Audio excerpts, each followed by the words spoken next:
Make T V کے تمام معزز ناظرین کو خوش آمدید۔ دوسری جنگ عظیم کے دوران ہندوستانی فوج کی ایک یونٹ برما پہنچی۔ جب فوجی دستہ کشتی کے ذریعے ساحل کی طرف بڑھ رہا تھا تو جلندھر سے تعلق رکھنے والا ایک نوجوان فوجی افسر سمندر میں گر گیا۔ پانی بہت گہرا تھا، عین ممکن تھا کہ یہ فوجی افسر ڈوب جاتا، مگر سالٹ رینج سے تعلق رکھنے والا ایک لمبا تڑنگا رسالدار میجر پانی میں کود گیا اور اس ڈوبتے فوجی افسر کو بچا لیا۔ اس ڈوبتے فوجی افسر کا نام ضیاء الحق ہے، جو فوجی کیریئر کے دوران کئی بار ڈوبنے سے بچ رہے اور نہ صرف پاکستان کے 8ویں آرمی چیف بننے میں کامیاب ہوئے بلکہ تیسرے فوجی حکمران کے طور پر بھی مسلط ہوئے۔ میں ہوں میک اور آپ دیکھ رہے ہیں دی میک ٹی وی۔ بھٹو کو جنرل ٹکا خان کے جانشین کے طور پر کسی بے ضرر آرمی چیف کی تلاش تھی۔ سٹینلے والپرٹ اپنی کتاب زلفی بھٹو آف پاکستان میں ان حالات کا تنزیہ انداز میں جائزہ لیتے ہوئے لکھتے ہیں، ممکنہ امیدواروں کی خفیہ رپورٹوں کے ساتھ ساتھ ان کی تصویریں سامنے رکھ کر یہ قیافہ شناسی بھی کی گئی ہوگی کہ ان میں سے کون ہے جو آنکھوں میں سرما لگاتا ہو، ناک کی سیدھ میں درمیان میں سے مانگ نکالتا ہو اور چہرے پر احسان مندی کے مستقل تاثرات رکھتا ہو۔ جنرل گل حسن کے مطابق ضیاء الحق بھٹو کا دل تب ہی جیت چکے تھے جب وہ ملتان میں کور کمانڈر تھے، جب تاریخ میں پہلی بار کسی سویلین کو کرنل آف ریجمنٹ بنانے کا فیصلہ ہوا، مگر پھر ضیاء الحق نے کہا وزیر اعظم ذوالفقار علی بھٹو کو ایک ریجمنٹ کی بجائے پورے آرم ڈویژن کا کرنل ان چیف بنایا جائے۔ ضیاء الحق نے وزیر اعظم کے لیے راتوں رات فوجی وردی تیار کروائی، مگر بھٹو نے یونیفارم پہننے سے انکار کر دیا۔ نئے کرنل ان چیف کو ٹینک فائرنگ رینج پر لے جایا گیا، نہ صرف گن کو پہلے ہی ٹارگٹ پر لگا دیا گیا بلکہ ایک افسر کو مورچے میں تعینات کیا گیا تاکہ نشانہ خطا ہونے کی صورت میں سبکی نہ ہو اور فوجی افسر ٹارگٹ کو اڑا دیں۔ یہ بازگشت بھی سنی گئی کہ جنرل ضیاء الحق کو آرمی چیف بنانے کی سفارش اردن کے شاہ حسین نے کی۔ شاہ حسین ضیاء الحق کے معترف کیوں تھے اس پر بعد میں بات کریں گے، لیکن پہلے ضیاء الحق کے مرشد لیفٹیننٹ جنرل فیض علی چشتی کا ذکر ہو جائے، جن کا خیال ہے کہ سی آئی اے نے ایک سازش کے تحت جمہوری عناصر سے نمٹنے کے لیے جنرل ضیاء الحق کو آرمی چیف لگوایا۔ جنرل فیض علی چشتی اپنی کتاب بیٹرلز آف انادر کائنڈ میں لکھتے ہیں، ممکن ہے سی آئی اے نے ضیاء الحق کو تب اپنے کنٹرول میں کر لیا ہو جب وہ امریکہ میں فوجی ٹریننگ کے لیے گئے ہوئے تھے۔ مجھے حیرت ہے ضیاء نے ہیوسٹن ٹیکساس میں اعزازی کونسل میں بیٹرنگ سے دوستی کیوں کی۔ ممکن ہے ضیاء کا اردن میں قیام انہیں سعودی عرب کے قریب لے آیا ہو۔ ایک بات تو یقین سے کہی جا سکتی ہے کہ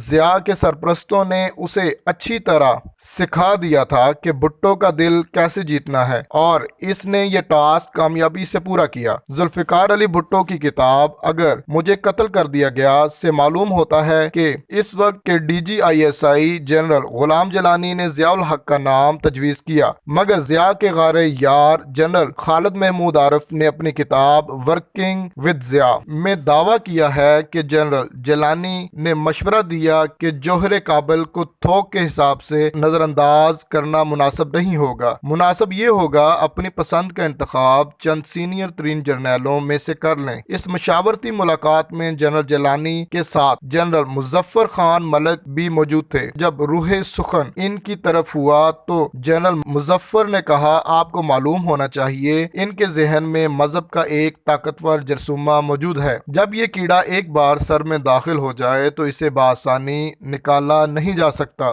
بھٹو یہ سن کر مسکرائے لیکن دل کا ارادہ ظاہر نہ کیا۔ بلا شبہ ذوالفقار علی بھٹو بہترین تدبیر کار تھے، مگر قیافہ شناسی کی بات کریں تو ضیاء الحق بھٹو کے مقابلے میں کئی زیادہ بڑے قیافہ شناس ثابت ہوئے اور وہ یہ جان گئے کہ قائد عوام کے دل کا تالا خوشامد اور چاپلوسی کی چابی سے ہی کھول کر رسائی حاصل کی جا سکتی ہے۔ بھٹو ملتان کا دورہ کرنے گئے تو مرد مومن مرد حق نے قرآن پاک پر ہاتھ رکھ کر کہا سر آپ اس قوم کے اتنے بڑے محسن ہیں کہ آپ سے بڑے کسی ہیرو کا تصور ہی نہیں کیا جا سکتا۔ میں آپ کو قرآن پاک پر ہاتھ رکھ کر یقین دلاتا ہوں کہ آپ کا اور آپ کے خاندان کا وفادار رہوں گا۔ زلفی بھٹو آف پاکستان میں ایسے بہت سے وفاداری کے واقعات لکھے گئے ہیں۔ مثال کے طور پر جب رومانیہ کے صدر پاکستان آئے تو بھٹو نے کہا میں آپ کو اپنے نئے آرمی چیف سے ملواتا ہوں، اور پھر بھٹو نے دور کھڑے ضیاء الحق کو انگلی کے اشارے سے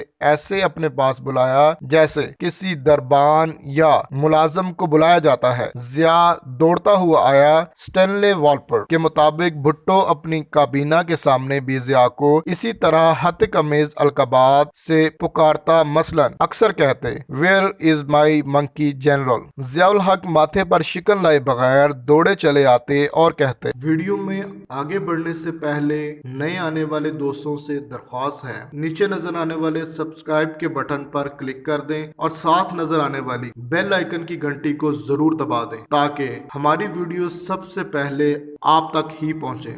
یور سچ کائنڈ اٹینشن سر، اسے منافقت کہیں یا عاجزی، انکساری یا ریاکاری، مگر افواج پاکستان کے 8ویں سپہ سالار شرمناک حد تک بک جانے کا مظاہرہ کرتے ہوئے پائے جاتے۔ بھٹو انہیں وزیر اعظم سیکریٹریٹ طلب کرتے تو وہاں بیٹھ کر گھنٹوں انتظار کرنے میں کوئی قباحت محسوس نہ کرتے۔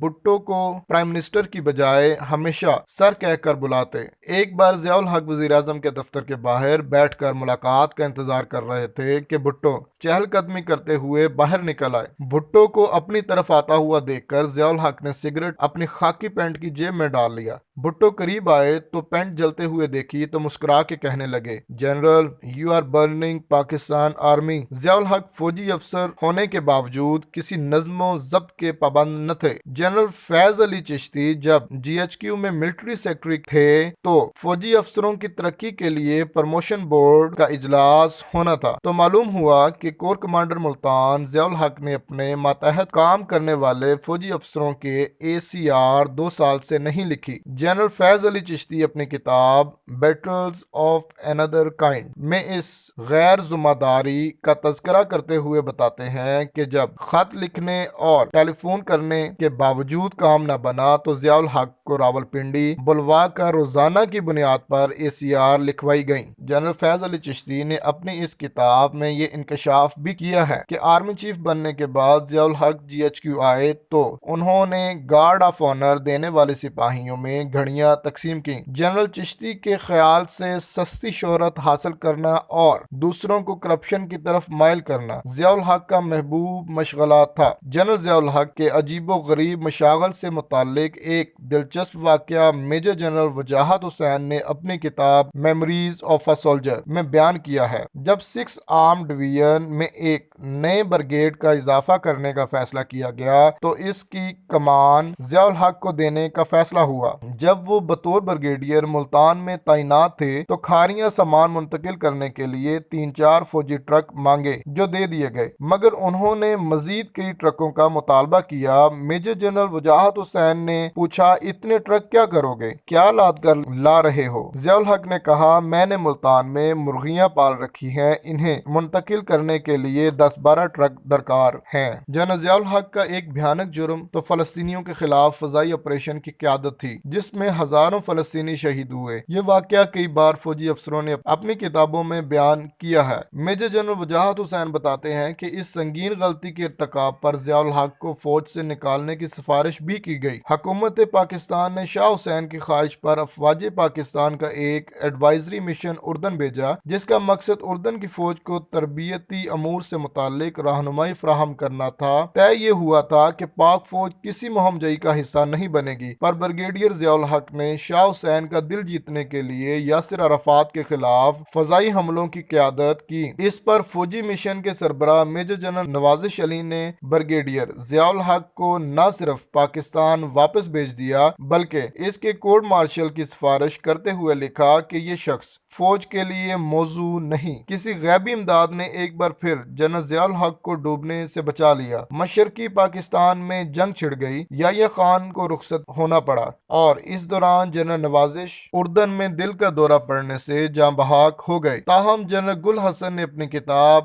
آخری کمانڈر ان چیف میں دعویٰ کیا ہے کہ ضیاء الحق کو انہوں نے کورٹ مارشل سے بچایا۔ ضیاء الحق جب افغانستان میں امریکہ کی پراکسی وار لڑنے میں مصروف تھے تو بھارت نے جارحانہ پیش قدمی کرتے ہوئے سیاچن کی قائد پوسٹ پر قبضہ کر لیا۔ جب ضیاء الحق سے اس شکست کے متعلق سوال ہوا، ضیاء نے جواب دیا، ہم سیاچن کا کیا کریں گے؟ سیاچن پر تو گھاس بھی نہیں اگتی۔ بطور آرمی چیف ضیاء الحق کا سب سے بڑا جرم فوج اور ملک کو افغان جنگ میں دھکیلنا اور منافقت کے کلچر کو فروغ دینا ہے۔ یہی وجہ ہے کہ الطاف گوہر نے ضیاء الحق کو منافق اعظم کا خطاب دیا ہے۔ ضیاء جو غیبی امداد کی وجہ سے ہر بار ڈوبنے سے بچ جاتے تھے، 17 اگست 1987 غیبی ہاتھ انہیں نہ بچا سکا اور وہ فضائی حادثے میں مارے گئے۔ ضیاء الحق کی موت کے بعد ان کے جانشین کا تعین کیسے ہوا، اس پر بات ہوگی اگلی قسط میں۔